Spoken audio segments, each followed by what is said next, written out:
dormir mal engorda. Se alteran todas las hormonas de nuestro cuerpo. Hay más obesidad, sobrepeso, también aumenta el nivel de azúcar en sangre. ¿Crees que hay ciertos intereses para desregularnos el sueño y el descanso? España es por cuarto año consecutivo líder mundial de consumo de psicofármacos, de benzodiazepinas, de hipnóticos. Ostras, ¿Qué quiere mundial. decir? Sí, de todo el mundo. ¿Cuáles dirías que son, por ejemplo, los 3 peores disruptores del sueño? En una semana de estar durmiendo por debajo de 6 horas ya podemos estar en una prediabetes. 12 millones de personas en España no están durmiendo bien, tienen un trastorno de sueño. La privación de sueño, que es dormir menos de 6 horas, como la primera causa de enfermar. Oh, wow. Familia imparable, ya habéis escuchado que muchas de las enfermedades modernas podrían comenzar literalmente en tu cama. Nuestra invitada de hoy es una de las mayores referentes en habla hispana en medicina y psicología del sueño. Pionera en España como especialista acreditada en sueño, autora de 3 pedazos de libros incluyendo bestseller para el sueño y con más de 20 años ayudando a miles de personas a recuperar algo tan básico y fundamental, pero a la vez tan descuidado y olvidado en este mundo moderno como es dormir bien. Con todos nosotros, Núria Roure. Identifica cuál es tu miedo, cuál es aquello que mantiene a tu cerebro en alerta. Puede ser el propio hoy no duermo o necesito dormir, para ver si realmente esto es solo un ronquido, entonces hablaríamos de ronquido benigno, o realmente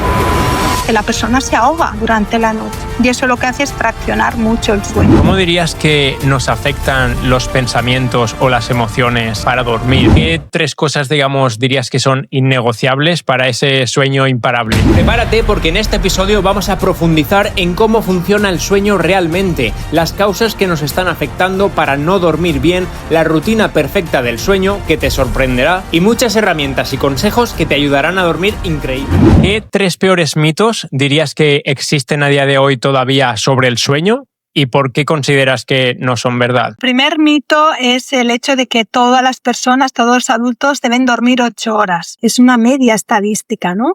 Los adultos deberíamos dormir entre 7 o 8 horas y media, más o menos, pero eso que no quiere decir que alguien con 7 horas tenga suficiente.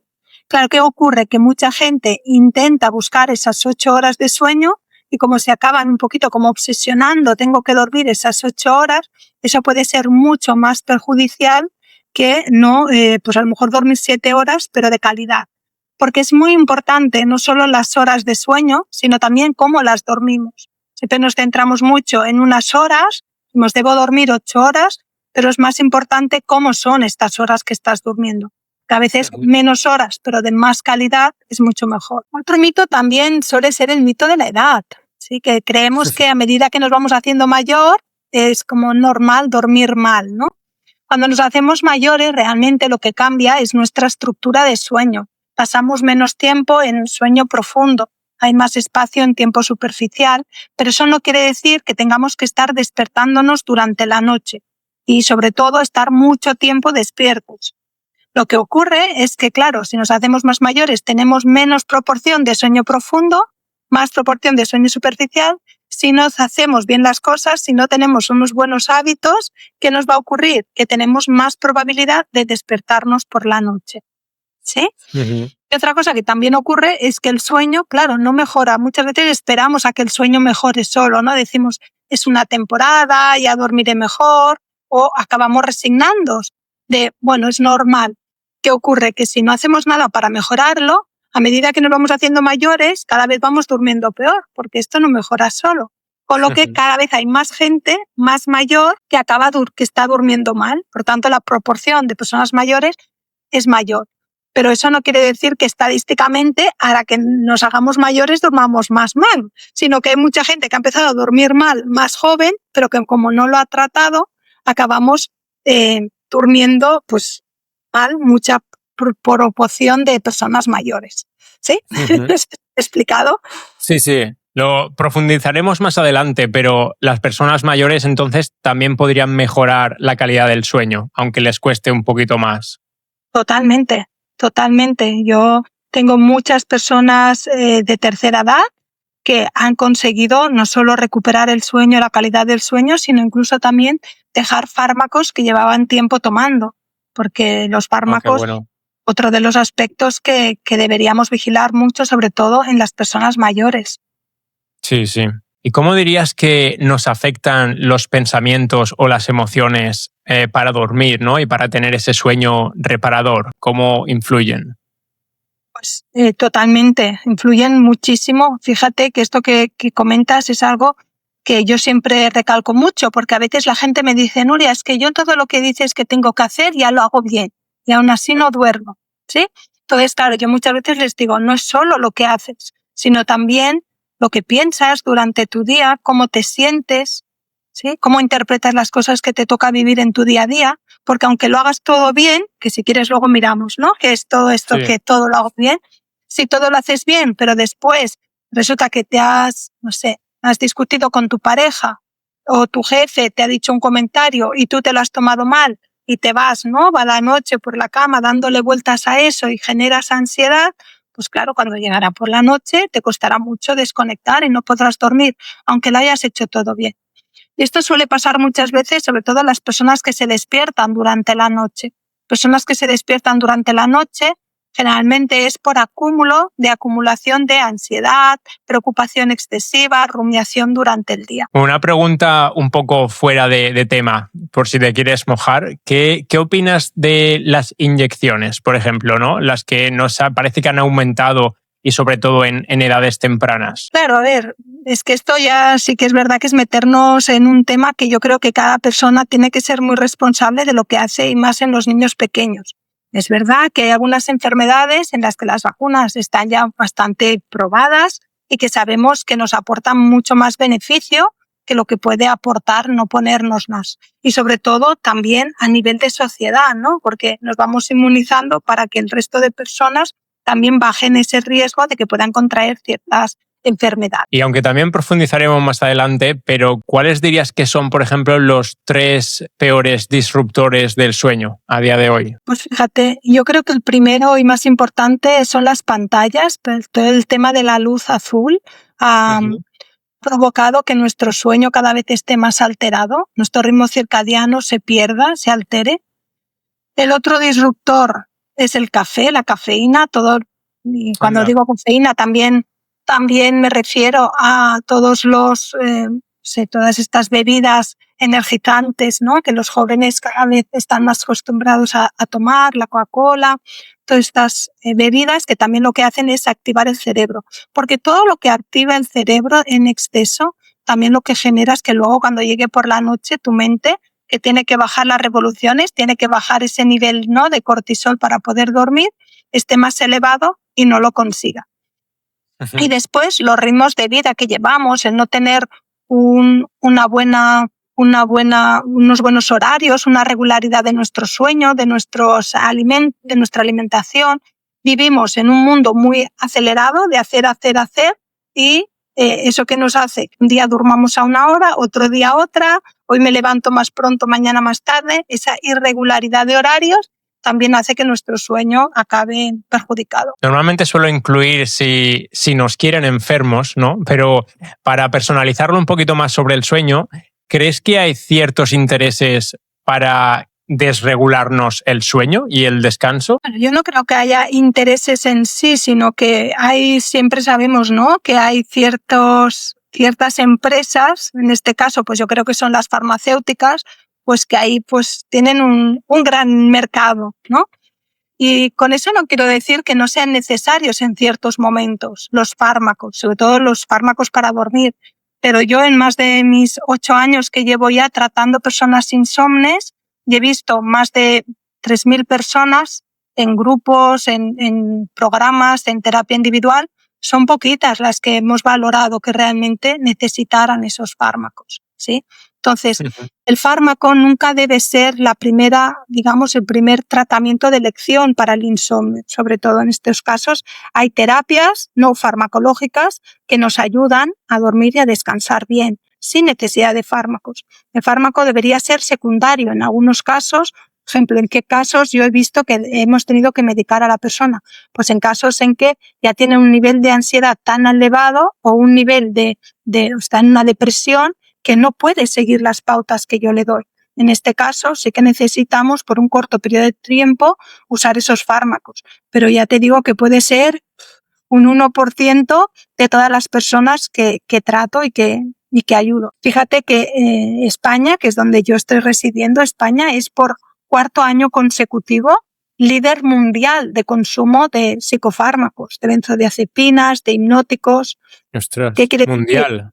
Mundial de todo el mundo. Sí, de todo el mundo. Dios. Por 4º año consecutivo. Es muy fácil que a nosotros, si vamos al médico o a la farmacia, ¿no? Y digamos que no estamos durmiendo bien o que me encuentro un poquito ansioso, rápidamente nos puedan recetar un psicofármaco. Es fácil. ¿Qué ocurre con eso? Que esos fármacos deberían tomarse por un periodo muy corto de tiempo, mientras la persona realmente va a buscar esa causa y la está trabajando. Claro, si nosotros nos quedamos con el fármaco, pero no estamos trabajando la causa de mal dormir, a la que queramos retirar el fármaco, el insomnio vuelve, el mal dormir vuelve. Con lo que es muy importante que sobre todo las personas que ahora ya están tomando fármacos vayan a buscar esa causa y empiecen a trabajar en la causa, porque así no van a depender de ese fármaco. Y ya podrán empezar a retirarlo, como yo hago, pues ayuda a muchas personas a hacer. Claro, retirarlo de forma progresiva, ¿no? Porque Totalmente. Aunque sea un periodo corto de tiempo, entiendo que el cuerpo coge cierta dependencia, por así decir. Exacto. Mira, el fármaco genera tolerancia. ¿Qué quiere decir tolerancia?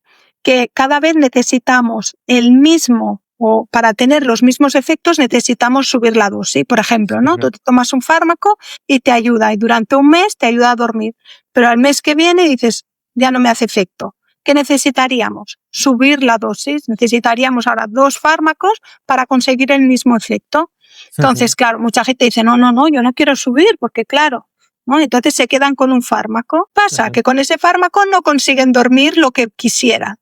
Entonces yo les digo, bueno, pues si no estás durmiendo bien con el fármaco, pues vamos a quitarlo, vamos a retirarlo. ¿Y qué te dicen? No me lo quites porque si me lo quitas no duermo. Y eso es la dependencia.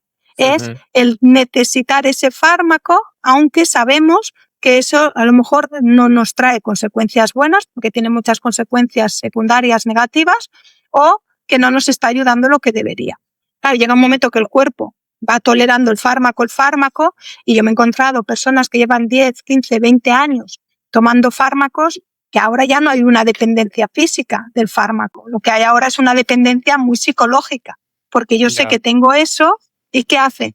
Eso, me da tranquilidad, me relaja. Pienso, bueno, como mínimo con eso duermo. Es una dependencia psicológica. Entonces, cuando les ayudamos a tener estrategias con las que ellos mismos o ellas mismas se dan cuenta de que gracias a eso sí empiezan a dormir bien, eso ya les da seguridad.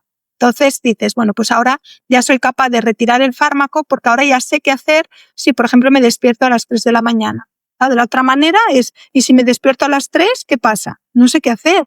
Sí, en cambio ahora cuando ya saben qué hacer y cómo hacerlo, les es mucho más fácil, tienen esa seguridad y ya pueden ellos mismos ir retirar, bueno, con la ayuda del médico que les ha pautado el fármaco, retirar ese fármaco de forma progresiva. ¿Y qué consideras que se vería más afectado cuando no dormimos bien a largo plazo? Nosotros, por ejemplo, cuando dormimos bien, reparamos en 3 áreas, ¿no? Reparamos en la área física de todo nuestro cuerpo, nuestros huesos, nuestros músculos, nuestros órganos, nuestros sistemas. Claro, si nosotros no dormimos bien, a nivel físico se altera. ¿Sí? Podemos empezar a tener problemas cardiovasculares, la tensión alta, por ejemplo, ¿no? O que nos dé un ataque al corazón. Pero también nos puede estar afectando a nuestro peso corporal. Dormir mal engorda. Sí. Sabemos que se alteran todas las hormonas de nuestro cuerpo. Por lo tanto, podemos tener más obesidad, sobrepeso. También aumenta el nivel de azúcar en sangre. Solo de una semana de dormir poco, ya podríamos tener, si nos hicieran una analítica, tendríamos niveles de prediabéticos, con lo que nos sube el azúcar por no dormir bien. También hay más riesgo de cáncer, más riesgo de tener demencias. O sea, hay muchos factores a nivel físico que cuando no dormimos bien, eso hace que se asocie a muchas enfermedades graves. ¿Sí? La segunda parte que reparamos cuando dormimos es la parte cognitiva. ¿Sí? La capacidad de concentración, la capacidad de concentrarnos, de prestar atención en nuestro trabajo. Claro, si no dormimos bien, no rendimos suficiente. ¿Sí? Nos ocurre que vamos al trabajo, nos despistamos de cosas, estamos en un hacer, pero además procrastino y no acabo haciendo porque no tengo capacidad de de prestar atención y concentrarme en algo, ¿no? Y por eso gente que me dice, Nuria, mi lista cada vez es más larga, ¿sí? Además de ser más corta, cada vez voy escribiendo más cosas y no me saco el trabajo de encima. Eso puede ser una consecuencia también de no dormir bien.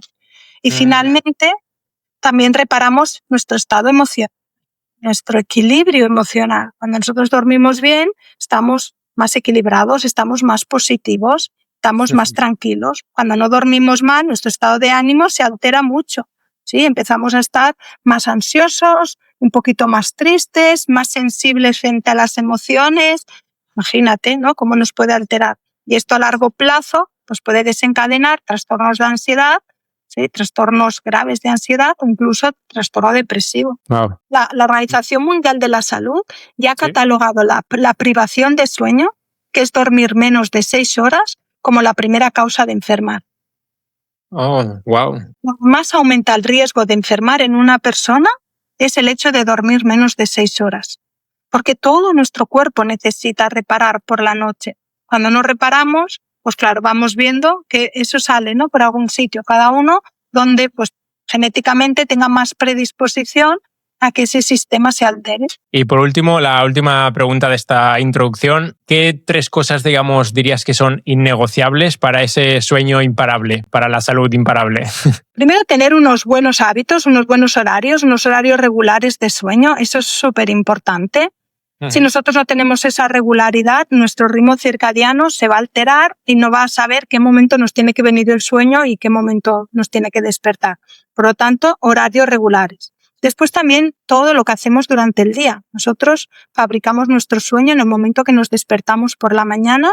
A partir de ahí tenemos 16, 17 horas para fabricar el sueño. Por lo tanto, todos aquellos hábitos saludables que yo haga durante mi día me va a permitir que cuando llegue la noche yo duerma mucho mejor, ¿sí? Y finalmente, como decíamos antes, ¿no? Esa capacidad de gestionar mi día a día, gestionar mis emociones, gestionar el estrés, todo lo que me toca vivir, porque el tener unos niveles de ansiedad, ¿sí? bajos nos ayudará a que cuando llegue la noche nuestro sueño sea mucho más continuado. Qué bueno. Bueno, Nuria, cuéntanos un poquito más de cómo ha sido tu trayectoria, cómo llegaste a interesarte específicamente por el sueño, cuál fue tu clic, si hubo algo. Sí, fíjate que yo cuando era pequeña, ya en mi casa, ya escuchaba a mis padres y a mi madre por la noche, porque mi padre era un gran roncador. Mi padre roncaba mucho y además era un roncador no de ese continuado, sino que durante la noche veíamos que llegaba un momento que paraba de respirar y en ese momento se estaba ahogando, ¿sí? Y de repente hacía como un ronquido mucho más fuerte. Eso era una apnea, pero yo no lo sabía. Claro, nadie de mi casa lo sabía en ese momento. Yo y mi hermana, que nos lo escuchábamos por el pasillo de casa, nos hacíamos un hartón de reír porque nos hacía mucha gracia oírle roncar. Pero claro, cuando llegué a la carrera me di cuenta que aquello que nos hacía tanta gracia y decíamos, mira qué bien duerme, cómo ronca, no solo no estaba durmiendo bien, sino que tenía mucho riesgo para su salud. Mi padre se hubiera podido morir de un ataque al corazón por este problema, por las apneas del sueño. Y luego estaba mi madre, que claro, mi madre pues era una mujer empresaria, tenía 3 hijos, la conciliación no era lo de ahora, además durmiendo al lado de un roncador, pues imagínate, ¿no? Pobre mujer, casi no dormía, ¿no? Se pasaba las noches pues caminando por el pasillo de casa y siempre quejándose de que no dormía. Claro, yo normalicé eso, yo crecí normalizando eso, que los hombres roncaban y las mujeres no dormían.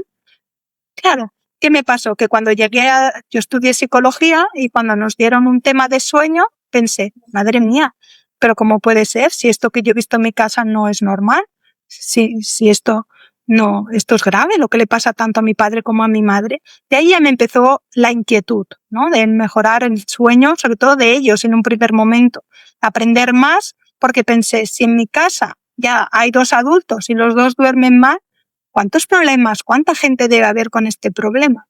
Pues solo en España, 12 millones de personas en España no están durmiendo bien, tienen un trastorno de sueño. Imagínate, en ese momento pensé, madre mía, hay muchas personas que lo están pasando realmente mal. Y ahí ya cogí el interés para primero empezar a tratar a mis padres, ayudarles a ellos, pero después a muchísimas más personas. Yo empecé estudiando y colaborando con una clínica de sueño, una de las más potentes en España y ahí aprendí muchísimo. Pero ¿qué veía? Veía que todas las clínicas de sueño, claro, estaban dirigidas por médicos. Y el insomnio, que era una patología, que es un trastorno de personas que les cuesta empezar a dormir o que se van despertando durante la noche y luego les cuesta volver a conciliar el sueño, claro, pues muchas veces los trataban con psicofármacos, con fármacos. Y ocurría lo que te decía antes, que en un primer momento les iba muy bien, pero después volvían y el fármaco ya no iba bien. Cuando el fármaco no le iba bien, teníamos muy poca estrategia, no sabíamos qué hacer con ellos. Paciente insomne es un paciente que ha visitado muchos sitios, muchas clínicas, que ha probado muchas cosas, que nada le ha ayudado. Entonces, no había hasta el momento técnicas o herramientas que supiéramos cómo ayudarles. Entonces, ¿yo qué fui? Me fui a estudiar a Europa, empecé a ver qué hacían en Europa, que siempre están como más avanzados, ¿no?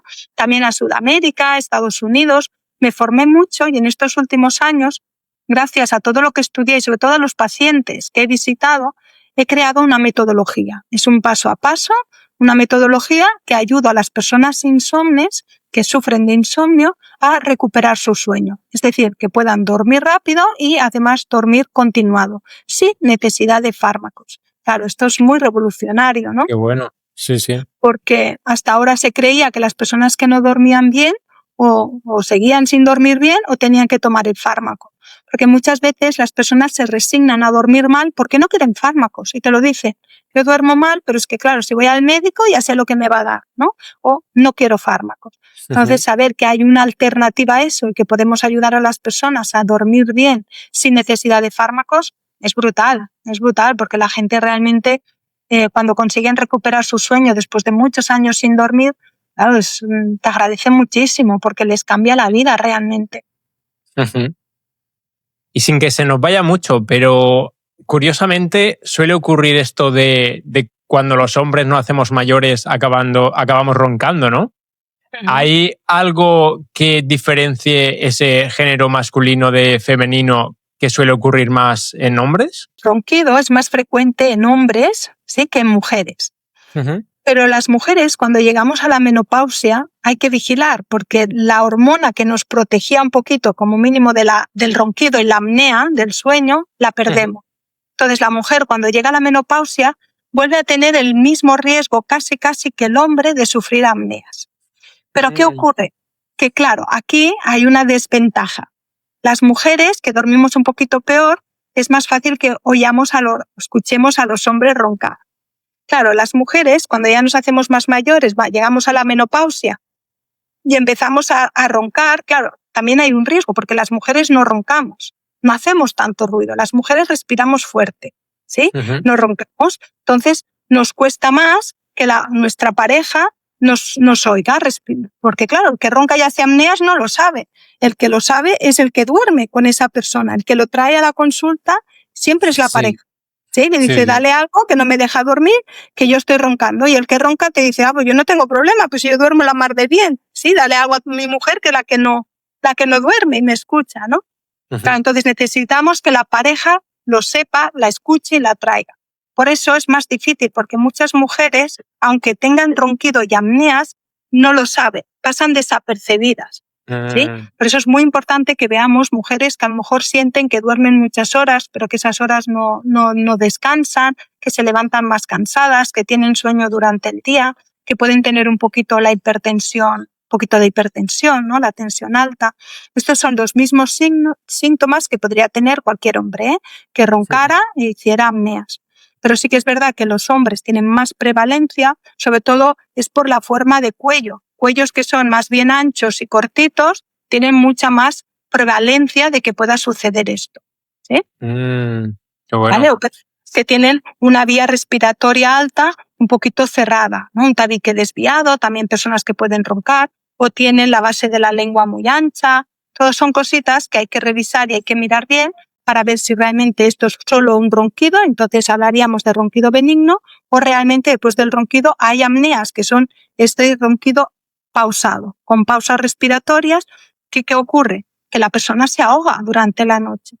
Claro, ¿qué pasa? Que el cerebro no te deja morir. El cerebro, ¿qué hace? Te va despertando para que tú puedas respirar.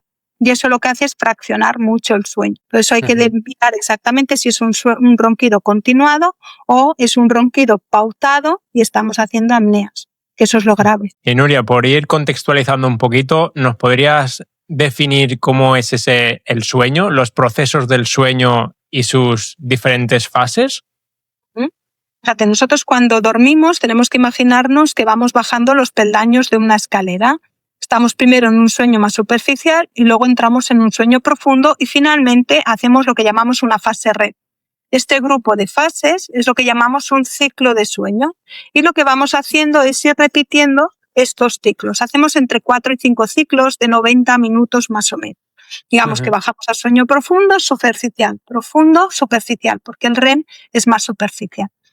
¿Qué ocurre? Que nosotros necesitamos entrar entre 3 y 4 veces a las distintas fases. ¿Sí? Por eso bajamos y subimos, bajamos. No sirve en nuestro cerebro que primero hagamos todo el sueño profundo y luego toda la fase REM. No, necesitamos ir entrando entre 3 y 4 veces a cada fase.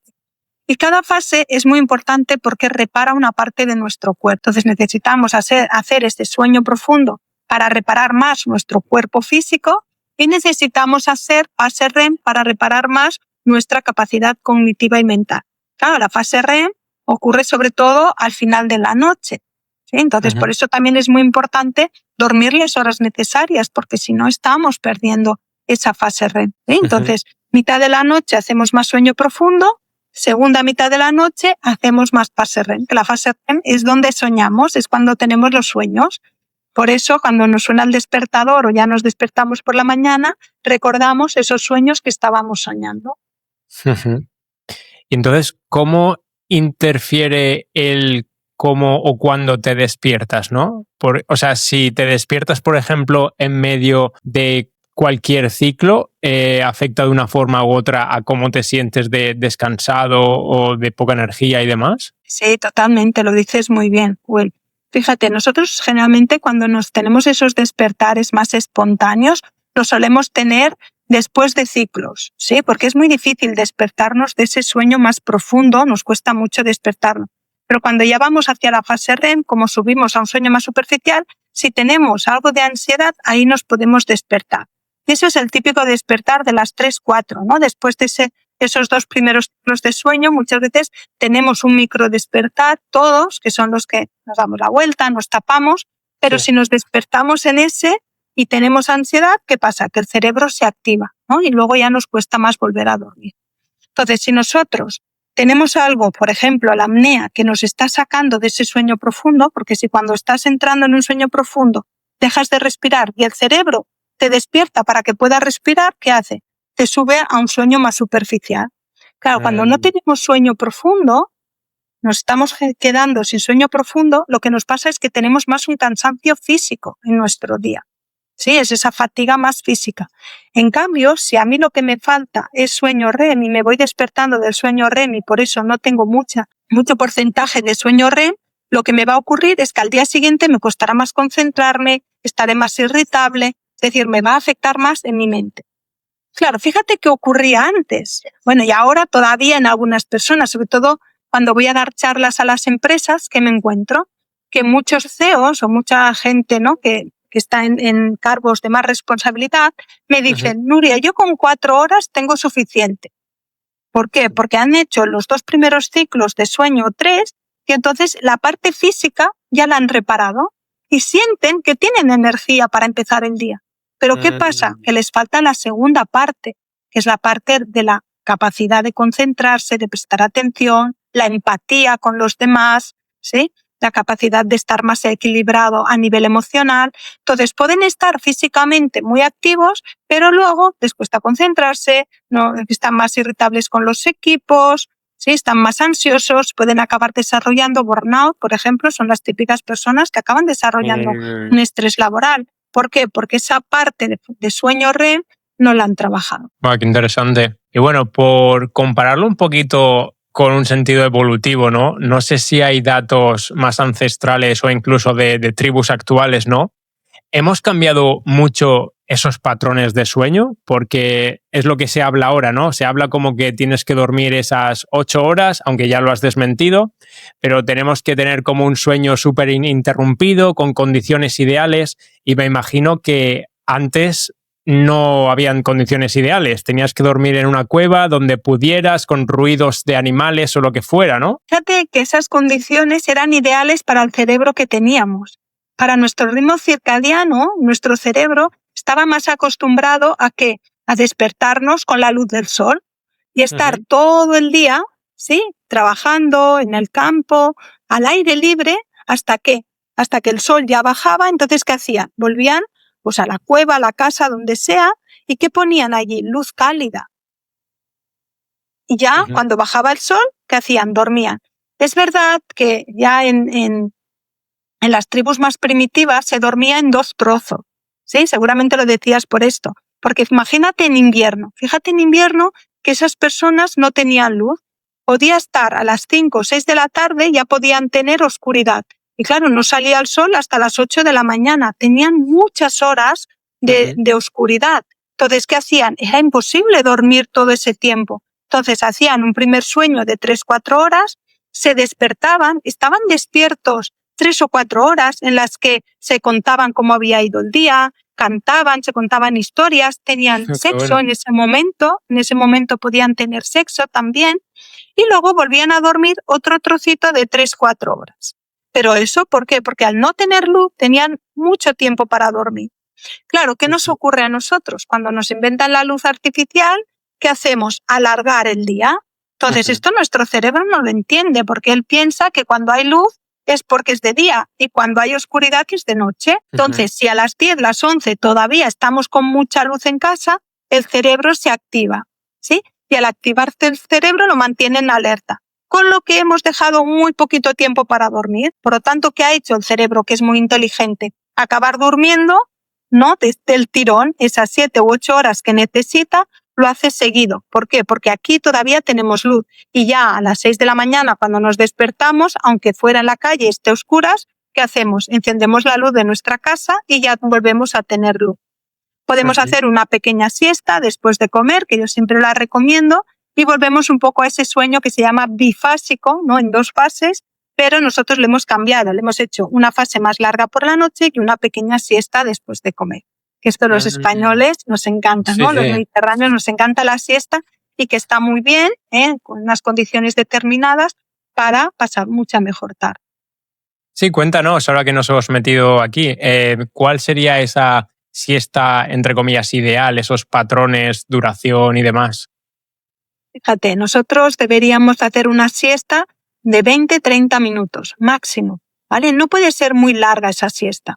Esta siesta tiene que ser justo el momento que estamos en sueño superficial. Si alargamos la siesta y entramos en un sueño más profundo, mucha gente comenta: Nuria, yo tengo la sensación de que me levanto de la siesta como muy embotada, ¿no?, con la cabeza muy embotada, me cuesta luego arrancar, y eso es porque la ha hecho demasiado larga, ha entrado ya en ese sueño profundo. Por lo tanto, tiene que ser cortita.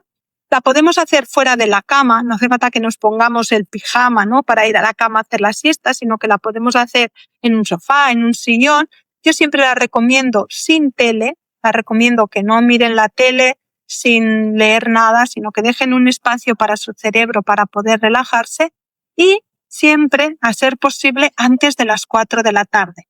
¿Por qué las 4 de la tarde? Porque es el momento entre las 2 y las 4, es el momento en que tenemos una bajada de nuestra activación, es más fácil entrar en sueño, pero es que además así le damos tiempo otra vez a nuestro cerebro a que vuelva a generar presión de sueño para que por la noche volvamos a dormir. Porque si nosotros un domingo hacemos una siesta hasta las 5 o las 6 de la tarde, ¿qué ocurre luego cuando nos vamos a dormir a las 10:30 o a las 11? Que no hemos fabricado suficiente sueño, ¿vale? Por lo tanto, tiene que ser siempre hasta las 4, siempre que se pueda. Interesante.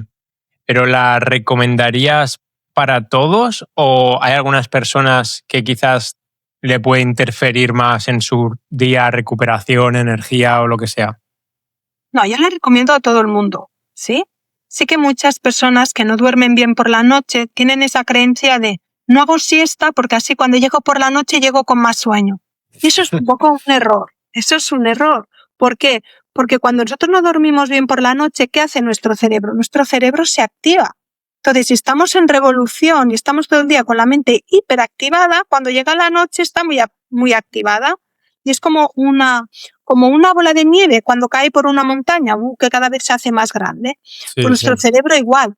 Por eso yo siempre les recomiendo y les digo, aunque no duermas, porque muchas personas que no duermen bien no pueden hacer una siesta porque están activados, les digo, aunque no duermas, párate esos 20 minutitos, descánsate, relájate, no hagas nada. ¿Sí? ¿Para qué? Para que tú le des tiempo a tu cerebro a que pueda relajarse. Aunque no busques el sueño, porque lo importante para que estas personas es que no busquen dormir, porque el sueño, si tú lo buscas, es como el amor, ¿no? Cuanto más lo buscas, menos lo encuentras. Pues igual, ¿eh? Cuando tú vas, quiero dormir, es peor. ¿Por qué? Porque el sueño se va, ¿sí? Como un imán, cuando le das la vuelta y cuanto más lo fuerzas, más lo empujas, ¿sí? Más lo acercas, más lo empujas. Por lo tanto, ¿qué tenemos que hacer? Relajar la mente, y si yo relajo la mente, es más fácil que mi sueño aparezca. Eso es lo que tienen que pensar. ¿Que han parado 20 minutitos y no se han dormido? No pasa nada. Pasan mejor tarde porque se han relajado un poquito y cuando llegue la noche su cerebro estará más preparado para poder entrar en sueño. ¿Y qué herramientas, por ejemplo, aconsejas para entrar en esta relajación y sentirnos como que queremos dormir, ¿no? Porque a mucha gente le ocurrirá que si no está como con un entretenimiento de leer un libro, una tele, escuchando música o lo que sea, parece que no entras en ese estado, ¿no? Totalmente. Hay mucha gente que me dice, Nuria, es que yo necesito leer en la cama para dormir, yo necesito escuchar la radio, escuchar un podcast, ¿no? Mirar la tele. ¿Por qué? Porque no son capaces de frenar su mente. Su mente está tan acelerada que si no hacen nada, la están escuchando. Es como, no quiero escuchar a mi mente. Entonces la tapo y le pongo algo que la tele ni la miran, porque dicen, yo la oigo así, pero no sé ni qué están diciendo, casi. Pero ¿eso qué hace? Que eviten que escuchen a su cerebro. Claro, tenemos que hacer un proceso previo al sueño. Tenemos que hacer una rutina que llamamos una rutina de sueño. El cerebro necesita un tiempo para relajarse. Es como el sol no cae de golpe, ¿verdad? Sino que poquito a poquito, cuando vemos la puesta de sol, ¿qué hace? Te va poniendo, va bajando. Necesita un tiempo. Con nuestro cerebro, igual, para dormir necesita una rutina, necesita ir bajando las revoluciones poquito a poco, ir bajando las luces, ir bajando el sonido de casa, ir bajando toda esta intensidad que tenemos en el cerebro. Hay muchos ejercicios, tengo muchos ejercicios para hacer de estos cortitos, rápidos, para relajar la mente, para hacer parada de pensamiento, para que nos sea más fácil empezar a dormir. Pero no tenemos que buscar el sueño, ¿sí? Tenemos que hacer cosas para dormir, pero nos tenemos que desapegar un poquito del resultado. Una persona que duerme bien no va a la cama pensando a ver cómo duermo. ¿Sí? ¿Tú duermes bien, Will? Regular. O sea, siempre ha sido una de las tareas difíciles, que justo te iba a preguntar si hay ciertos patrones aprendidos, por ejemplo, por nuestros padres, o incluso hay algunos genes que pueden afectar más o menos a que duermas mejor o peor, porque tirando para atrás sí que toda mi familia duerme mal. O sea, ya mis padres, mis abuelos, ¿no? Es como, ya no sé si es un patrón de que no lo trabajaban o es alguna influencia genética, que era también lo que te iba a preguntar, por ejemplo. Hay una predisposición genética, ¿sí? Pero ya sabemos hoy día que la genética cada vez es menos determinante. Nosotros, con todas nuestras conductas que hacemos, podemos cambiar la expresión de estos genes, que es lo que llamamos epigenética, ¿no? Entonces, sí que hay como una predisposición genética, pero también es muy aprendido. Mira, tú me hablabas si había como un patrón, ¿no? Y hay un patrón en personas que son personas muy alegres, muy animosas, con muchas ganas de hacer cosas, que siempre se involucran en muchos proyectos. Eso está muy bien. Pero estas personas tienen una parte que no está tan bien. Y es que a la vez son personas muy responsables, que les gusta que todo salga muy bien, se preocupan mucho por todo, muchas veces se preocupan más por los demás que por ellos mismos. Y con estas ansias, ¿no? de preocuparse por lo que vendrá, ¿qué acaban haciendo? Anticipan la ansiedad. Se preocupan por cosas que aún no han venido. La gente de su alrededor les dice, ay, chico, chica, no te preocupes por esto. Cuando venga, ya lo haremos, ya haremos algo. Pero no lo pueden evitar, ¿no? Claro, tú dices, ¿y esto cómo me ha venido? Pues seguramente por patrones aprendidos. Seguramente tú puedes pensar si tu padre, tu madre también eran así, ¿no? Personas a lo mejor que se preocupan en exceso, que son muy, no diría miedicas, pero en el sentido de que vigila, ojo, ¿no? Que tienen muchos miedos de que pase algo. Porque como tienen la mente en el futuro, claro, el cerebro, como nos quiere proteger, ¿qué hace el cerebro? Nos pone en la peor situación, ¿no? ¿Para qué? Para prepararnos. Cuando una mente está en el futuro, ¿qué pasa? Que está en ansiedad, porque la mente en el futuro no se va a lo mejor, muchas veces se va a lo peor. ¿Sí? Uh-huh. Entonces, cuando te decían, ojo, cuando llegues llama, vigila, no hables con extraños, ¿qué nos están haciendo? Están poniendo miedos también, ¿no? En nuestro uh-huh. cuerpo, la manera de ser. Claro, y esto se aprende, totalmente se aprende, ¿no? Son unos patrones que hemos aprendido y que en un momento determinado nosotros podemos pensar, ¿este patrón realmente es mío o es adquirido? ¿Qué quiero hacer yo ahora con este patrón? ¿Lo uh-huh. ves? Y a partir de ahí podemos aprender a cómo tomarme las cosas en mi vida, cómo tomarme las situaciones, cómo pongo límites, aprendo a poner límites, cómo trabajo un poco mi autoestima, cómo reduzco, cómo pongo límites a las personas y a mí mismo, porque también hay un nivel de autoexigencia muy elevado. ¿Sí? Porque si me voy a la cama, tenía 30 cosas por hacer y me ha faltado 2, ¿dónde me voy a poner el foco? Sí. ¿En las 28 que he hecho o en las 2 que me ha faltado? Pues depende de lo autoexigente que seas tú. Pues si eres una persona muy autoexigente, te quedarás con, me ha quedado 2 cosas por hacer, ¿no? O, por ejemplo, las personas también autoexigentes duermen, se despiertan una vez y ya empiezan a decir, hoy he dormido bien, pero es que me he despertado. ¿Dónde ponen el foco? En el despertar. Y claro, eso ya es un riesgo porque empiezas a poner foco en lo mal que duermes, empiezas a preocuparte por el sueño, tener esa anticipación, esa rumiación por el sueño. Y eso también es uno de los factores que si uno piensa mucho en el sueño y quiere hacer muchas cosas para dormir y lo va buscando y lo va persiguiendo, como te decía antes, pues menos va a dormir. El sueño más se va. Sí, pueden entrar en lo que llamamos el ciclo del insomnio.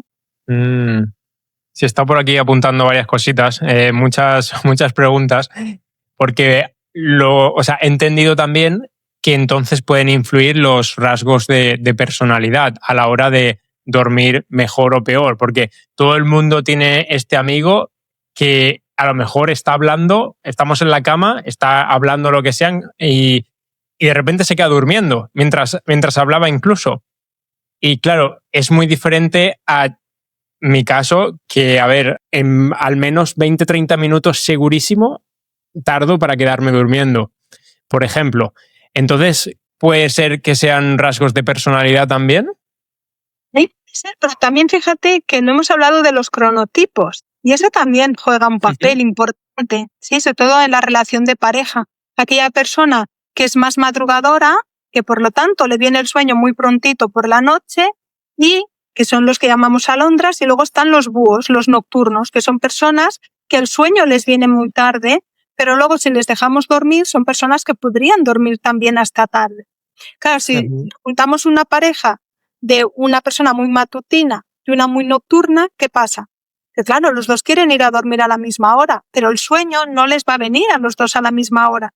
Entonces, si uno se va a la cama a la hora que no le toca, puede pensar, mira, me cuesta mucho dormir, tengo problemas de sueño. No, a lo mejor es que tu hora de ir a la cama es un poquito más tarde, ¿sí? En cambio, la de tu pareja es un poquito antes. Entonces, saber nuestros cronotipos, saber cuál es mi ritmo circadiano, si lo tengo más avanzado o más retrasado, eso también es muy importante, sobre todo para establecer lo que yo llamo la ventana de sueño, ¿sí? Que es esa ventana de a qué hora me tengo que ir a dormir y a qué hora me tengo que levantar. Y eso es lo primero. Bueno, lo primero es buscar la causa y lo segundo es establecer esa ventana. Porque si yo no sé a qué hora es mi mejor hora para ir a dormir, para que me venga el sueño y me voy antes, ¿qué voy a hacer en la cama si no tengo sueño? ¿Qué voy a hacer? ¿Qué haces cuando estás esos 20, 30 minutos y no te viene el sueño? ¿Qué hago yo personalmente?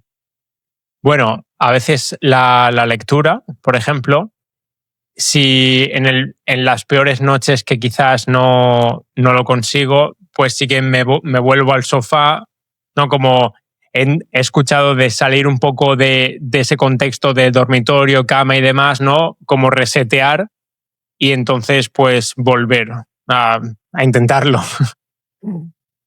Eso lo haces muy bien, pero fíjate que mucha gente empieza a hacer cosas que no son útiles en la cama, ¿vale? Empiezan a leer, empiezan a coger el móvil, empiezan a prepararse la clase de mañana, empiezan a hacer muchas cosas que al final el cerebro, ¿qué hace? Asocia la cama a activación.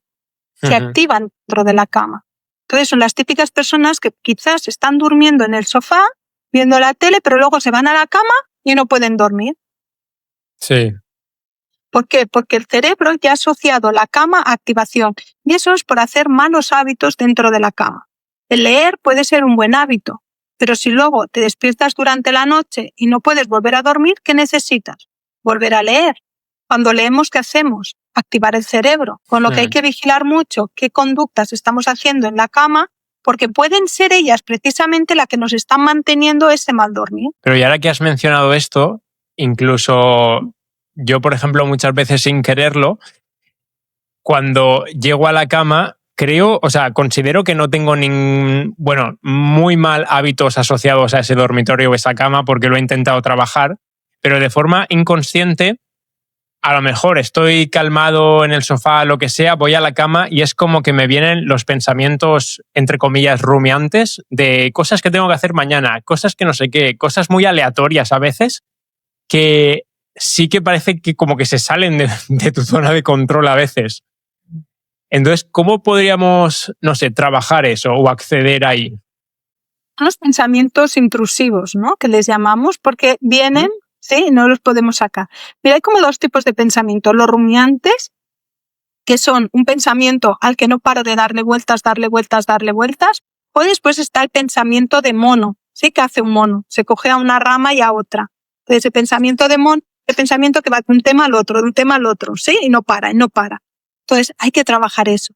Eso lo aprendemos. ¿Sí? Aprendemos a cómo relajar la mente, aprendemos a gestionar nuestros pensamientos, aprendemos a cómo hablarme bien, a qué cosas decirme, para bajar toda esa autoexigencia quizás, o reducir esos miedos. Una de las cosas que suele ocurrir cuando se despierta la gente a las 3 de la mañana es empezar a pensar, ostras, tengo que dormir porque si no mañana no estaré bien. Sí. Que anticipan el día de mañana y que ponen miedo, no estaré bien, negatividad. ¿Y eso qué hace? Aumentar la ansiedad. Entonces, cambiar ese pensamiento a las 3 de la madrugada es importantísimo. Hablar con tu mente, ser más consciente de los pensamientos que tenemos, porque esos pensamientos vienen muy automatizados, son muy automáticos. Entonces, ser conscientes de esos pensamientos y cómo podemos cambiarlos para tener unos pensamientos más saludables y automatizar estos, ¿sí? Automatizar los saludables. Yo cuando me despierto a las 3, no pienso, uy, son las 3, mal, me quedan 4 horas, no podré dormir. ¿Yo qué pienso? Ay, qué bien, que me quedan 4 horas. Sí, todavía. Claro, ese pensamiento es el que me ayuda a volver a dormir. En cambio, ponerme en tensión, en ansiedad, en miedo, lo único que va a hacer es activar más mi cerebro, ponerlo más en alerta y menos me va a volver a ayudar a dormir otra vez. Pero entonces, ¿qué recomendarías para, por ejemplo, comenzar a trabajarlo? Porque a veces también se escucha como a lo mejor ese diario de gratitud, ¿no? Como para revisar los puntos fuertes del día, de estar más positivo, lo que sea, o escribir también un poco, como has dicho, ¿no? Esos pensamientos como para materializarlos y vaciar un poquito la mente. No sé, tú me corriges, pero al mismo tiempo, al hacer esto, también estás activando más la mente, ¿no? Fíjate, nosotros podemos escribir, ¿no? Todas las cosas que nos ha pasado en el día y vaciar. Porque mucha gente me dice, es que me vienen solo los pensamientos rumiantes cuando entro en la cama. Y yo le digo, ¿pero has estado algún otro momento del día sin hacer nada? Porque claro, ¿qué pasa cuando vamos a la cama? Que es el momento que no hacemos nada. Empezamos a hacer, dejamos de hacer y empezamos a ser. Entonces yo le digo, ¿has tenido otro momento en tu día que has estado solo, sin hacer nada? Claro, porque es que a lo mejor no le has dado otro momento a tu cerebro a que pueda decirte las cosas, a que pueda hablarte. Entonces, busca un momento de tu día para no hacer, ¿sí? Para estar únicamente y escuchar tu cerebro. Y todas aquellas cosas que te quiere decir, las anotas, las escribes. Algunas tendrás algo que hacer, podrás hacerlo. Las que no puedes controlar o no puedes hacer, vamos a ver cómo las modificamos. Pero eso lo hacemos no justo antes de dormir, lo hacemos en otro momento del día. ¿Sí? Todos tenemos que tener un momento del día en el que nosotros vaciamos todo nuestro cerebro, nuestra mente. Puede ser antes de cenar o justo después de cenar, ¿vale? Pero sería idóneo hacer eso. Y luego ya cuando entramos en cama, ahí sí podemos hacer la gratitud. La podemos escribir, también podemos tener nuestro diario de gratitud y hacerlo fuera de la cama, pero si lo hacemos mentalmente, cuando vamos a la cama, sí que podemos hacer esa gratitud. ¿Por qué? Porque ¿dónde nos enfocamos ahí? En las 28 cosas que he hecho. Gracias por esas 28 cosas que he podido hacer. No me enfoco en las 2 que me ha faltado. Cuando yo agradezco, me centro sobre todo en la abundancia, ¿no? En lo que tengo, en lo que soy, en las cosas que he hecho. Me focalizo en eso. Cuando yo me focalizo en lo que me falta, en lo que no tengo bien, en lo que me ha ido mal, ¿dónde me focalizo? En la escasez, en la carencia. Entonces, una u otra nos generará una emoción u otra. Si yo me focalizo en gratitud, ¿qué emoción me va a venir? Una emoción muy positiva. Porque me diré, ole tú, me voy a felicitar porque he hecho 28 cosas hoy. ¡Qué bien! Y esa sensación tan buena es la que me va a relajar, me va a bajar ese cortisol, me va a subir oxitocina, endorfinas, podré dormir. Pero si yo me centro en, uy, me ha faltado hacer esto, no sé qué, ya te vales, que nunca haces lo que dices, es que ni te vas machacando, ¿qué emoción te va a generar? Una emoción muy negativa, de rabia, de frustración, de ansiedad, y eso no ayuda a dormir. Por eso la gratitud es uno de los ejercicios, digamos, más fáciles y que mejor rendimiento tiene. Y cuando te despiertes, agradece el despertar de las 3. A veces nos cuesta agradecer el despertar. Sí. Pero no pensamos qué pasaría si no despertáramos. Justo ahora que mencionas el despertar, también se nos ha pasado mencionar cómo nos despertamos hoy en día, ¿no? Una persona promedio se despierta con esa alarma del teléfono o lo que sea para ir corriendo al trabajo. Entonces, ¿qué está fallando en este despertar? Porque parece que tu cortisol ya se dispara, ¿no? Al máximo. Hablábamos de la rutina del dormir, ¿no? La rutina previa al sueño, pero también muy importante es la rutina del despertar. Muy importante que tengamos esa rutina del despertar. Levántate un poquito antes, haz las cosas con tiempo. Yo siempre recomiendo el despertador, eso sí, pero que ese despertador puede ser un despertador de luz natural, que te despierte con sonido de naturaleza, por ejemplo, no con el pip, pip, pip, ¿no? Porque como tú dices, ya cómo te levantas el día, ya es una muestra de cómo va a ser tu resto de día. Si uno se despierta rápido, haciendo las cosas deprisa, chillando a los niños que no llegamos, claro, fíjate que vamos acumulando ese nivel de estrés. ¿Cómo será mi día? ¿Cómo me van a ir las cosas? En cambio, si yo empiezo con luz natural o si en el momento que me levanto no hay, pues luz artificial, con luz, con movimiento, con activación, le doy señales al cerebro correctas de que ha empezado el día, pero lo hago con pausa, lo hago con paz, lo hago agradeciendo la vida, lo hago siempre poniendo el foco en el presente y en agradecer. Cambia mucho el chip. Y esto es 1 minuto, es 2, porque a veces no tenemos tiempo. Saltamos 1 minuto a la comba, 1 minuto para activar el cuerpo. Agradecemos 1 minuto, 2 minutos, no hace falta más, ¿sí? Que a veces decimos no tenemos tiempo, pero bueno, para lo que queremos, porque si miramos después los móviles, ¿cuántas horas hemos pasado viendo series o en redes sociales? ¿Sí? Entonces siempre tenemos tiempo, siempre. Todos tenemos el mismo tiempo. El tiempo es infinito, pero es ¿en qué priorizo yo pasar ese tiempo? Invertir ese tiempo. ¿Sí? Totalmente. Bueno, pasemos a hablar sobre los beneficios del sueño de forma más profunda, si te parece, porque, bueno, a rasgos generales, ¿no? Todo el mundo puede saber pues, que te ayuda obviamente a mejorar ese descanso, recuperación muscular, cognitiva, energía y demás. Pero, ¿qué está ocurriendo realmente, por ejemplo, a nivel como más celular, neuronal y demás, ¿no? Por verlo un poquito más profundo. Hay muchos beneficios del sueño, más que nada porque dormir nos da vida, ¿sí? Las personas que tienen una enfermedad que dejan de dormir son personas que acaban muriendo. Por lo tanto, imaginaros lo importante que es a nivel todo, ¿no? Celular, reparación de las células de nuestro cuerpo, también el sistema inmunológico, ¿no? El sistema inmune, las defensas de nuestro cuerpo también se regulan cuando nosotros dormimos bien. Cuando dormimos mal, nuestro sistema inmunológico se altera y es más fácil enfermar, ¿no? Resfriarnos, coger constipados, de esos que dices, es que no sé por qué, pero me resfrío un montón, me duran un montón, no me lo puedo sacar de encima. También las hormonas, a nivel hormonal, cuando nosotros no dormimos bien, se desregulan todas las hormonas de nuestro cuerpo, ¿sí? Entre ellas, mujeres en la menopausia, ¿no? Si no tienen unos buenos hábitos de sueño, esas hormonas que se acaban alterando por no dormir bien, puede generar peores síntomas en la menopausia. También, como hablábamos, las hormonas de la grelina y la leptina, que son las del hambre y la saciedad. ¿Sí? Cuando no dormimos bien, lo tenemos alterado, tenemos más hambre, picamos más entre horas y más producto calórico. Podemos picar más, ¿por qué? Porque no estamos saciados. Esas señales están alteradas, con lo que podemos llegar pues, a engordar, ¿no? Un poquito más, a sobrepeso, incluso esa obesidad. Y muchas mujeres me dicen, Nuria, es que yo tengo la sensación que casi no como nada, pero me engordo, ¿sí? O no pierdo peso, estoy haciendo una dieta y no pierdo peso. Y yo les digo, si no estás durmiendo bien, va a ser muy difícil que tú puedas perder peso, porque es por la noche cuando quemamos las grasas, todas las calorías, es cuando se queman. Por lo tanto, hay que dormir y hay que descansar. ¿Cómo serían esos procesos que por la noche perdemos más grasa? Sí, porque cuando nosotros necesitamos oxigenar, nosotros necesitamos ese oxígeno para poder metabolizar todo lo que hemos comido durante el día para poder quemarlo por la noche.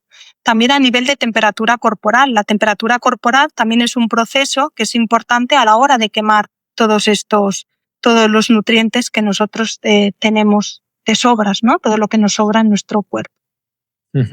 Claro, por eso también lo de no cenar muy tarde y demás, porque tu cuerpo se tiene que digerir, se desregula más la temperatura corporal y demás. Exacto. Fíjate que para dormir necesitamos enfriar el cuerpo. Claro, si yo ceno tarde, después de cenar, como hacemos la digestión, mi temperatura corporal aumenta. Al aumentar la temperatura corporal, me cuesta más empezar a dormir. Lo mismo ocurre con el ejercicio, ¿sí? Si yo hago ejercicio muy tarde por la noche, ese ejercicio que yo hago aumenta la temperatura corporal y ¿qué ocurre? Que me cuesta luego volver a dormir. Por eso si ceno tarde o hago ejercicio tarde, ¿qué tengo que hacer? Retrasar mucho la hora de ir a dormir. ¿Para qué? Para que mi cuerpo, mi cerebro, esté más preparado para poder entrar en sueño. ¿Y cómo interviene, por ejemplo, el sueño en la salud emocional o salud mental? Porque entiendo que también si duermes mal, de poca calidad y demás, también acaba afectando a tus neurotransmisores y demás, ¿no? Con lo que es una rueda, ¿no? Totalmente. Fíjate que sobre todo es en el equilibrio emocional. Nosotros tenemos como dos sistemas en nuestro cerebro. Uno que es el sistema límbico, el más interno, el más emocional, el de los impulsos, ¿no? El más reptiliano. Y luego tenemos el cerebro frontal, que es el que hemos desarrollado más los humanos en los últimos años, que es el de la razón, donde pensamos, donde decimos, tomar decisiones, esto sí, esto no. Cuando nosotros dormimos bien, tenemos que imaginarnos estos dos cerebros como un acelerador y un freno. Acelerador y un freno. Entonces se van equilibrando. Harías cosas, pero dices, no, ahora no toca, ¿no? Ya lo haré más tarde. O sea, cuando nosotros dormimos mal, es como si se rompiera esto. ¿Qué ocurre? Que muchas veces nos dejamos llevar más por el sistema límbico, ¿no? Por el de las emociones. Actuamos con impulsos. Hacemos cosas, estamos más irritables, contestamos, cosa que si hubiéramos dormido bien nos lo pensaríamos dos veces. La gente que no duerme bien, fíjate que hace algo muy curioso, y es que se pone en internet y empieza a comprar mucho. Y luego al día siguiente dices, ¿y ahora por qué he comprado todo esto? Si no lo necesito. ¿Pero por qué? Porque la parte de la razón, ¿no? Que está ya en ese momento, ya está en sueño, no le está pudiendo decir a ese descontrol de impulsos, frénate, porque ya está dormido, ¿sí? Entonces, por la noche hay que vigilar mucho porque nos dejamos llevar mucho más por nuestros impulsos. Y por eso es muy importante ciertas decisiones no tomarlas por la noche, sobre todo cuando vamos con falta de sueño, discusiones o temas que son candentes con tu pareja, mejor no tratarlas por la noche. Claro, aquí hay que vigilar mucho porque puede ser que esa persona, tu pareja, sea más nocturna. Entonces él tiene el cerebro más preparado ¿para qué?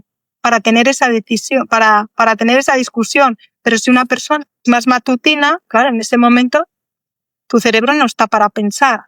Por eso nos pasa mucho a las mamás con chicos adolescentes o chicas adolescentes, ¿no? Que los adolescentes son más nocturnos, por la noche están mucho más activos y nosotros ya no tenemos las pilas para nada. Entonces, cuando te vienen a pedir cosas por la noche, muchas veces acabamos sucumbiendo. Cuando yo les digo a las mamás y a los papás, no toméis decisiones con vuestros hijos por la noche y tener esa charla por la mañana, que es cuando ellos todavía tienen el cerebro dormido y nosotros ya lo tenemos más activo. Interesante, sí. Entonces, digamos que los cronotipos van también cambiando con la edad.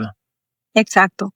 Hay una tendencia en que cuando somos los recién nacidos son muy matutinos, ¿sí? Se despiertan muy pronto. Los bebés son de despertarse pronto. Cuando nos vamos haciendo más adolescentes, la tendencia es ir retrasando hacia más nocturnos. Los adolescentes son muy nocturnos. A medida que nos vamos haciendo más mayores, volvemos otra vez al centro y ya en la tercera edad somos muy matutinos. ¿Qué quiere decir eso? Que si ahora salimos a cenar una noche, por ejemplo, y hacemos las 2, cuando éramos jóvenes éramos capaces de dormir hasta las 2 de mediodía, pero ahora no. Ahora igualmente a las 8, las 9 como muy tarde ya estamos despiertos. ¿Por qué? Porque nuestro ritmo circadiano no nos permite alargar. Ahora, esa siguiente noche, pues cuanto antes podamos ir a la cama, pues mejor, porque así vamos a buscar ese sueño otra vez y ese ritmo regular que tenemos. Bueno, Nuria, entonces hablemos también más sobre los disruptores del sueño, ¿no? Esas causas que hemos mencionado un poquito al principio, pero vamos a profundizar. Aparte de esas pantallas, cafeína y demás, esas 3 que hemos mencionado, ¿qué más incluirías? Hemos hablado de las pantallas, hemos hablado de los estimulantes, hemos hablado también de la ansiedad, ¿no? Sí. Podríamos añadir el sedentarismo, por ejemplo. Sí, el no estar activos durante el día. Hay gente que dice, no, yo me voy 1 hora al gimnasio. Ya, pero 1 hora al gimnasio y las otras 16 que estás despierto, ¿qué haces? Si estás sentado en una silla o tumbado en un sofá, no nos ayuda. Por lo tanto, el movernos mucho durante el día también nos ayuda. ¿Sí? Necesitamos también esa activación. Alimentarnos saludablemente. Si nosotros nos alimentamos con carbohidratos refinados, con azúcares, todo eso no nos está ayudando, no nos permite generar esas hormonas, esas sustancias que nosotros necesitamos para dormir bien. ¿Sí? Para generar más melatonina nosotros necesitamos triptófano. ¿Sí? Ese triptófano, ¿de dónde lo adquirimos? De los alimentos. ¿Sí? Por lo tanto, alimentos saludables de la dieta mediterránea ricos en triptófano nos va a ayudar a que cuando llegue la noche tengamos más cantidad, digamos, de materia prima para fabricar esa melatonina y así podamos también conciliar el sueño mucho mejor. Sí, ahora que nos hemos metido en alimentación, tengo por aquí varias cositas apuntadas para ver si son mitos o no, ¿no? Que a veces se escucha, por ejemplo, te he apuntado las cerezas, el kiwi, un poquito de hidratos en la cena, o alimentos como el triptófano, lo has mencionado, o omega 3, por ejemplo. No sé, coméntanos de estas cositas. Sí, bien, cereza, sobre todo la cereza amarga, tiene grifonia, que es como es una melatonina natural, ¿vale? Por lo tanto, las cerezas, el zumo de cereza amarga se la damos a veces a los niños pequeños, ¿vale? Para reforzar también esa melatonina. Por tanto, las cerezas. Luego los pistachos también son ricos en triptófano, que también nos puede ayudar. El kiwi también, el plátano. Todos esos alimentos ricos en triptófano nos ayudarán a que cuando lleguemos por la noche nuestro sueño, nuestro descanso sea de mayor calidad. A veces la gente dice, yo es que me pongo después de cenar en el sofá y es como que me apetece algo. Y no sabemos qué nos apetece, pero nos apetece muy dulce. ¿Por qué? Porque si tú miras la tele y miras los anuncios que ponen después de cenar, alucinas, ¿vale? Porque empiezan a poner comida rápida, hamburguesas, chocolates, patatas, todo cosas que ahora dices, ahora no sé por qué, helados, no sé por qué me apetece un helado, no sé por qué me apetece chocolate, porque te están bombardeando constantemente los anuncios con esas sustancias. Entonces yo les digo, Si en ese momento te apetece algo, pues tómate 4 o 5 pistachitos, que eso te ayudará después a dormir, ¿vale? Porque es que si no, tomamos chocolate, el cacao es muy activador y no nos ayuda a dormir. Uh-huh. Sí, el problema es que nadie puede tomarse 4, seguro que se toman medio paquete. Claro, si no podemos frenar esos 4, pues no empecemos. Y, por ejemplo, ¿cuándo recomiendas tomar ese zumo de cereza amarga, ¿no? Que has comentado que tiene la melatonina natural. ¿Hay que tomarlo con cierta ventana antes de dormir? Sí, lo podemos tomar media hora antes de dormir. Ok. Y bueno, ahora que estamos metidos en la alimentación y demás, ¿alguna hierba, por ejemplo, o algún suplemento? Empecemos por las hierbas que recomiendes para calmarnos o para dormir.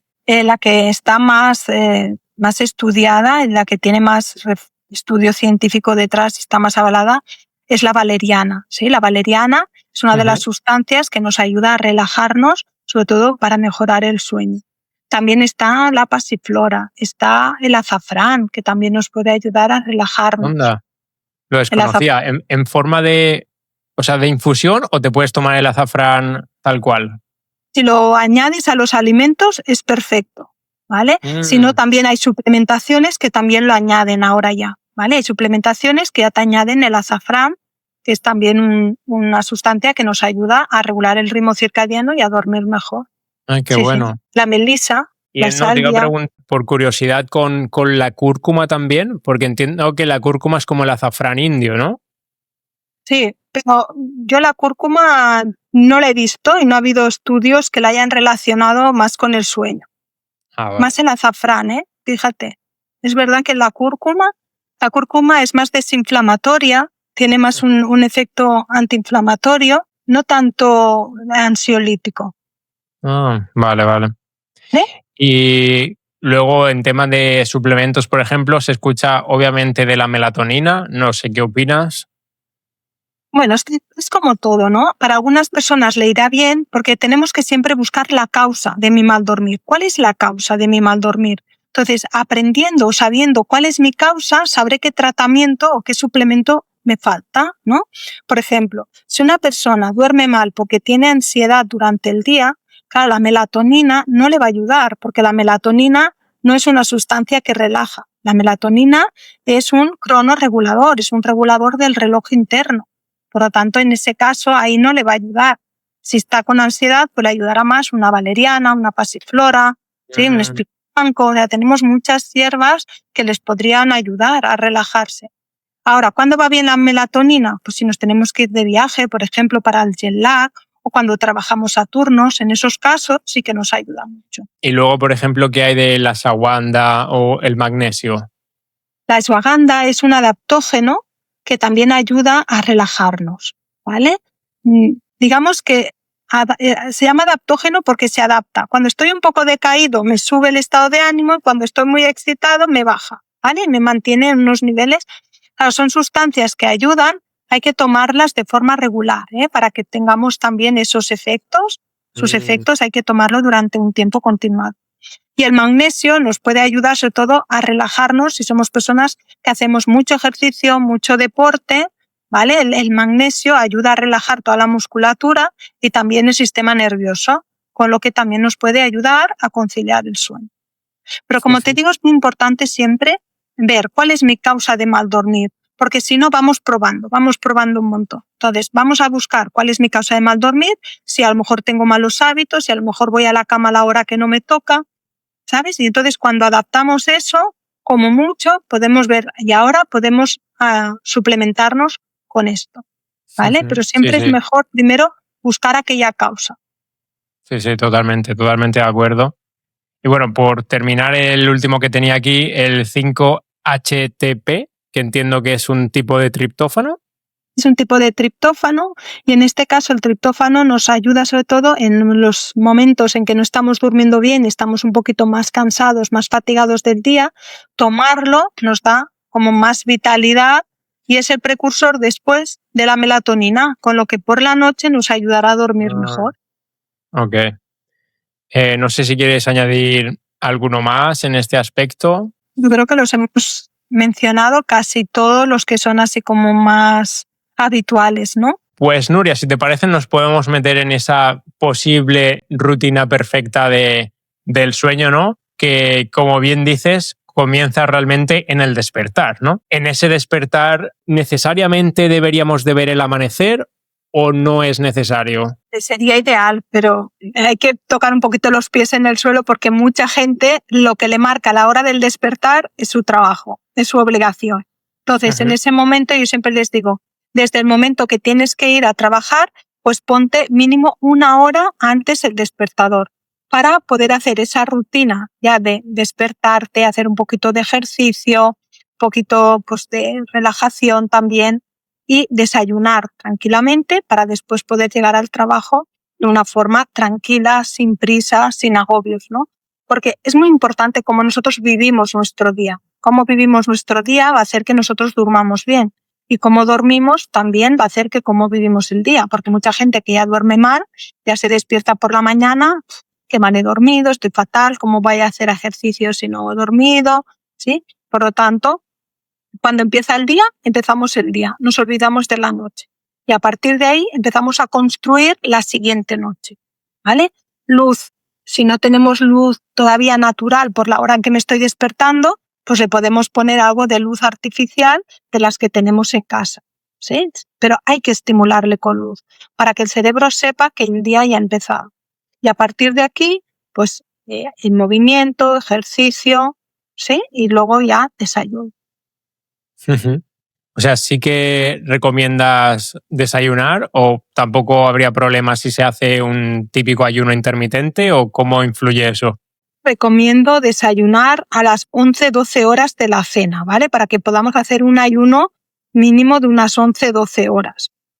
¿Por qué? Porque la cena se recomienda unas 2 horas antes de dormir, ¿sí? Entonces, si le ponemos 2 horas antes, dormimos esas 7 u 8 horas, contamos 1 hora y media, 2 para desayunar, nos darían esas 12 horas, ¿vale? Entonces, los ayunos van bien, para el que le vaya bien. Yo, si me tuviera que saltar algún ayuno, pues siempre me saltaría más el de la noche con la idea de cenar un poquito más pronto. Cenar más pronto nos puede ayudar a dormir y a descansar mejor.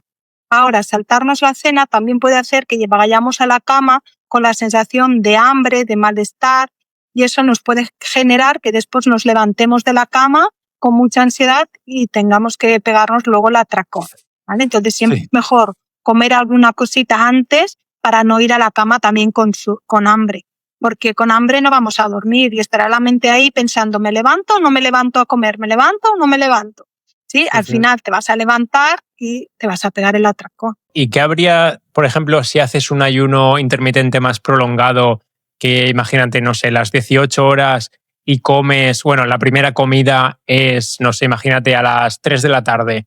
¿Eso influiría en el ritmo circadiano o a la hora del sueño? Podría influir de retrasar, porque lo que nos marca nuestro ritmo circadiano también es lo que hacemos a primera hora. Si nosotros retrasamos la alimentación, estamos influyendo a retrasar también nuestro ritmo circadiano, ¿vale? Algo importante cuando hacéis ayunos es sobre todo siempre seguir los mismos horarios. Eso sí, si tú ya acostumbras a tu cerebro a solo comer una vez y comer a las 3 de la tarde, el cerebro tiene que aprender esa regularidad, ¿sí? Sería más importante la hora en que como siempre que no un día a las 2, un día a las 4, un día a las 5, ir cambiando. Eso sí, es mejor que si solo comemos una vez o comemos 2, que siempre sean a la misma hora. Qué bueno, porque ahora que estamos mencionando esto, me ha venido bien para compararlo, por ejemplo, con nosotros tenemos flexibilidad metabólica, ¿no? Algo que queremos conseguir, aspirar a ello.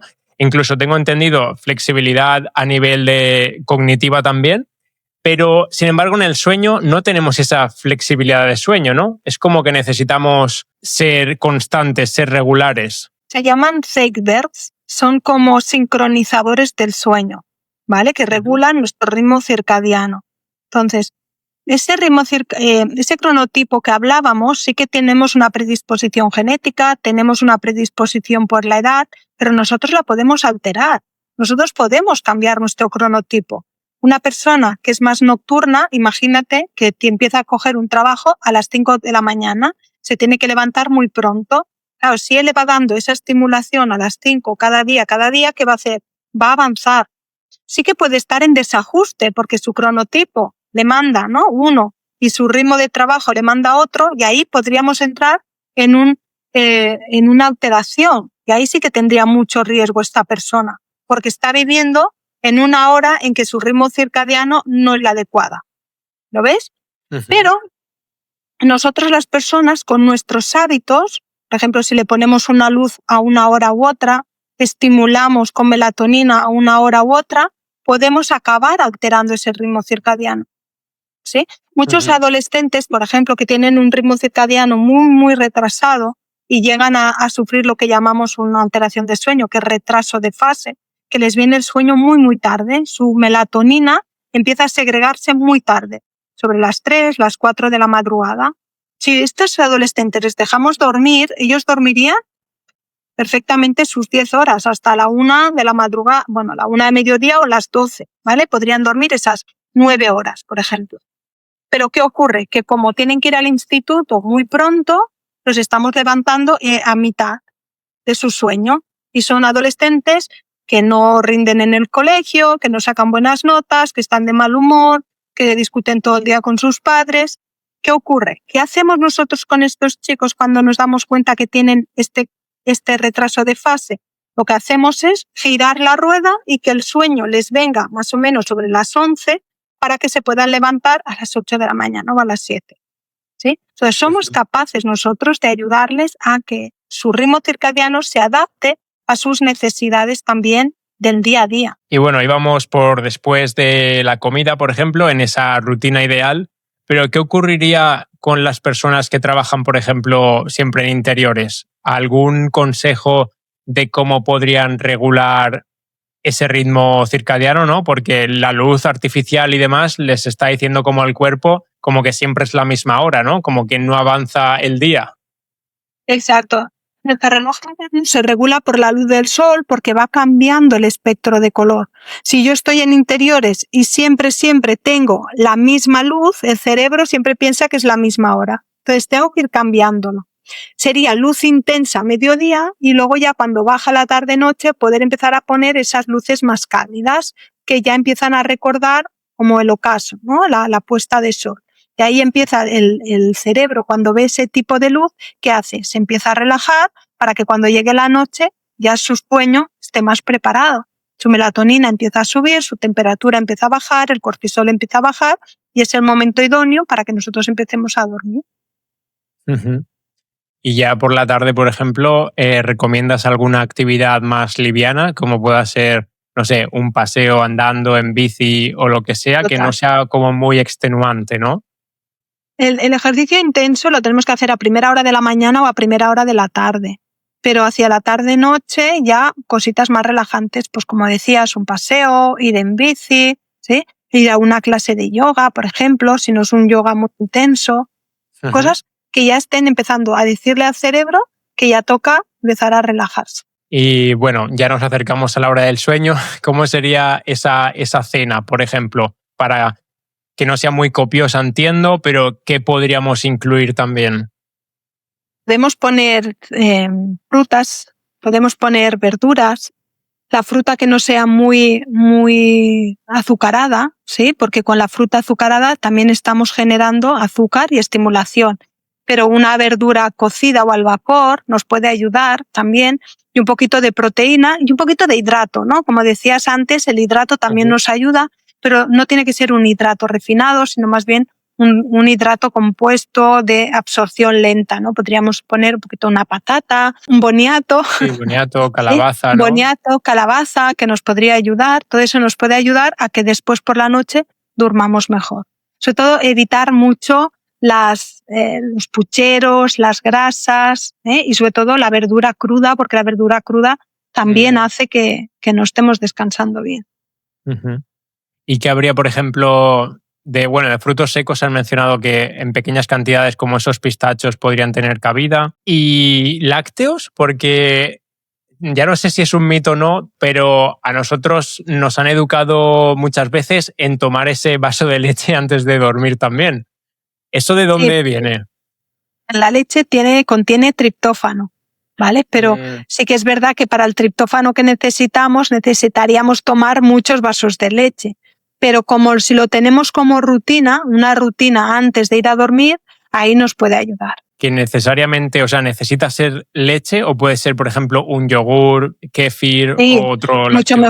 Mucho mejor un yogur, un poquito de queso, sí, nos puede ayudar un poco más que la leche en sí por la noche. Y para el sueño, por ejemplo, ¿tiene alguna intervención de que sea leche de vaca, por ejemplo, que ahora también está como un poco en controversia? Cualquier tipo de producto que tiene triptófano nos puede ayudar. Un tipo de leche u otra, dependiendo un poquito de los niveles de triptófano. Pero ya te digo que viendo lo poquito que nos aporta de triptófano, yo no me tomaría un vaso de leche para dormir. No es lo que me generará el sueño. ¿Qué es lo que me generará el sueño? La rutina de hacerlo una noche tras otra. ¿Qué me ayudaría más a dormir? Pues a lo mejor una infusión me ayudaría más que un vaso de leche, ¿sí? Uh-huh. Porque un vaso de leche, si yo ya tengo la rutina y me sirve, perfecto. Pero no es por el aporte que me daría de triptófano, ¿sí? Mejor pues una infusión, ¿sí? Que a lo mejor me ayuda más porque me relaja un poquito más. No tiene tanta grasa como la leche. ¿Y alguna última cosa que quieras añadir a esta rutina? Bueno, aquí le podríamos añadir el agradecimiento, ¿no? Ir a la cama ya después de cenar, relajarnos un poquito, introducir aquí el agradecimiento e ir a la cama solo pues cuando tengamos sueño, ¿vale? No ir nunca a la cama si no sentimos que todavía es mi momento de ir a dormir, ¿sí? Porque si no ya sabemos que en la cama podemos acabar generando mucha ansiedad. Lo importante es que las personas entiendan que tenemos muchos elementos, muchas estrategias para poder recuperar el sueño.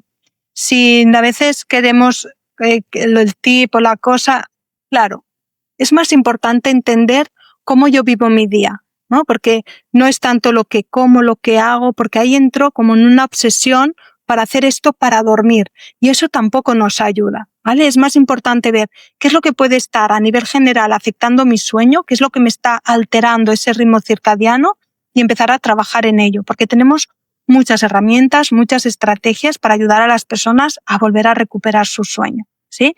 Y no debemos entrar tampoco en esto me ayuda, no, porque a veces hay personas que dicen yo es que ceno lo mismo que ayer o hago lo mismo y hoy he dormido y mañana no. ¿Por qué? ¿Sí? Pues no lo podemos saber exactamente porque hay tantos aspectos que están influyendo en nuestro sueño, pero que sí que lo importante es que le quitemos esa presión, que no estemos buscando siempre qué hacer, porque si estamos mucho en el hacer, ¿qué ocurre? Que estamos buscando el sueño. Cuando buscamos el sueño, la perfección del sueño, ahí el sueño se va. Porque el sueño hay que dejarlo que salga, no lo podemos ir a buscar, hay que dejar que salga. Y si estoy haciendo mucho, son las típicas personas que lo hago todo bien, pero no duermo. Porque estás muy en obsesión del sueño, estás forzando mucho el sueño. También tenemos que tener esa parte de fluir un poco, ¿no? De relajarnos, que es lo que ayuda sobre todo a las personas a que puedan fluir un poquito, hacer las cosas bien, pero luego desapegarse del resultado para que ese sueño aparezca. Bueno, con las dos últimas cositas, ¿nos podrías poner un ejemplo así como más práctico que te haya ocurrido con alguna persona de cómo trabajas el problema de sueño que tenga? ¿Algún problema más común que se te ocurra? Pues mira, muchas personas tienen el problema de no poder dejar el fármaco. Aquí trabajamos mucho sobre todo la cuestión del miedo. Una persona que tiene miedo, fíjate, nuestro cerebro, ¿cómo lo trabajamos? Identificamos el miedo que tiene, el miedo a no dormir con fármacos, el miedo a que el día siguiente no estaré bien, el miedo a enfermar, que mucha gente tiene. Cuando nosotros identificamos el miedo, ¿qué le decimos? Si hay miedo, el cerebro que te quiere proteger, ¿qué hace?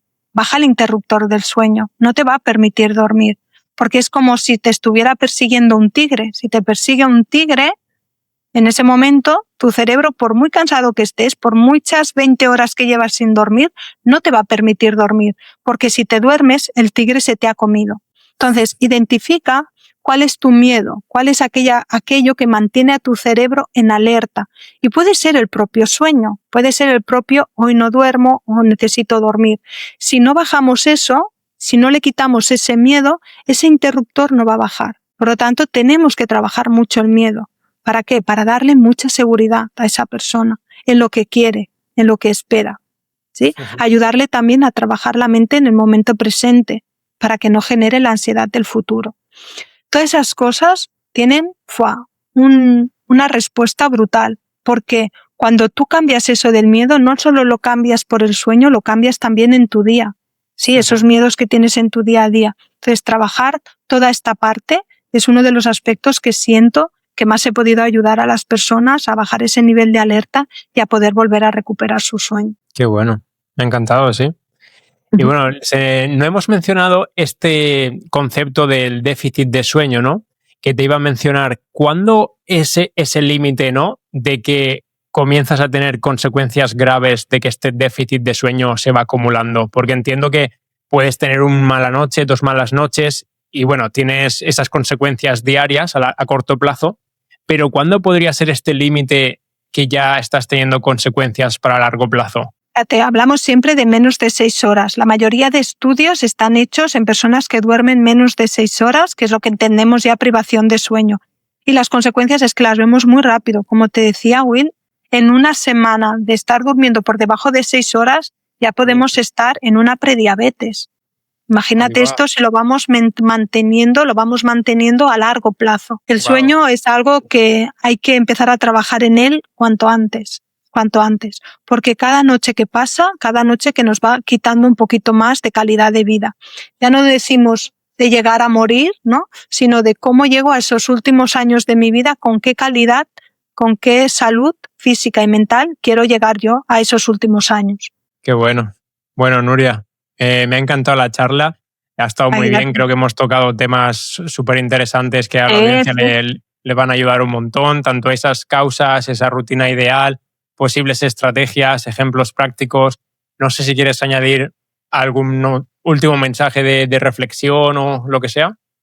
No, sobre todo que nadie se resigne a dormir mal, que no lo normalicemos. A veces pensamos que porque un síntoma, ¿no?, está en muchas personas es normal. No, estamos en una vida, en un mundo, una sociedad estresada, y no porque estemos todos estresados es normal, vamos a tener consecuencias. Con el sueño ocurre lo mismo, ¿no? No porque lleves tiempo durmiendo mal, eso no quiere decir que no puedas recuperar tu sueño. Que no se normalice, que una persona no se resigne a dormir mal, porque tenemos muchas estrategias, herramientas. Si alguien quiere empezar a mejorarlo, pues tengo 3 libros, puede empezar por los libros, empezar a leer.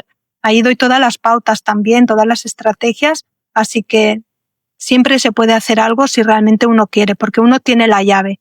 Uno es el que va a decidir si quiere estar en víctima, de mira qué me pasa, pobrecito de mí, ¿no? O pobrecita de mí, o quiere estar en responsabilidad. Decir, oye, yo cojo las riendas de mi vida, yo soy la que voy a tener esas consecuencias a largo plazo y soy la que decido no tenerlo y empezar a mejorar mi calidad de vida y empezando por el sueño. Hay que asumir esa responsabilidad porque como te digo, la llave está en nuestras manos. Qué bueno. Pues sí, dejaré por abajo tus redes sociales donde te puedan encontrar tus libros y demás. Y nada, bueno, Nuria, ha sido un placer. Estás invitadísima cuando quieras hacer una segunda edición porque podemos seguir hablando sobre el sueño, todo lo que quieras. A mí también me encanta. Era un tema que quería tratar con profundidad y lo antes posible. Así que muchas gracias por haber aceptado la colaboración. Gracias a ti, Will, porque estás haciendo una labor muy, muy importante, muy bonita de querer acercar todo el conocimiento para que la gente pueda tener una mejor salud. Así que te tiene que ir muy bien. Éxitos. Muchas gracias y muchos éxitos también en todos tus proyectos.